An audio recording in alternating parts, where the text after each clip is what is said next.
দেখুন, এই রিবা থেকে দূরে থাকার জন্য একটা হাদিস যথেষ্ট। যে 4 শ্রেণীর মানুষকে আল্লাহ রাসূল সাল্লাল্লাহু আলাইহি ওয়াসাল্লাম লাআনত করেছেন, অভিশাপ দিয়েছেন।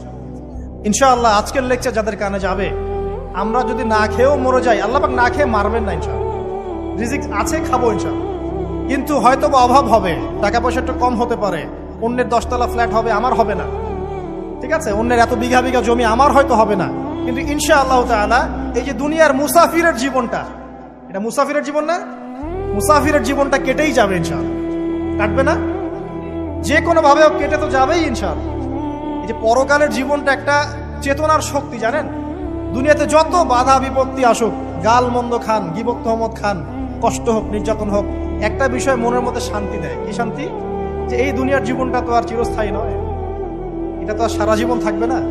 ইনশাআল্লাহ এই অবস্থা আস্তে আস্তে পরিবর্তন হয়ে যাবে। ফাইন্না মাআল উসরি ইউসরা, পরকালে ইনশাআল্লাহ পাবো। দুনিয়াতে না পেলে কি হয়েছে, পরকালে পাবো ইনশাআল্লাহ।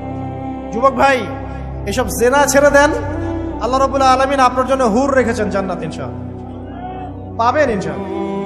এটা ছেড়ে দেন, সুদ ছেড়ে দেন, আল্লাহ পাক আপনার জন্য হাউজে কাউসার রাখছে ইনশাআল্লাহ।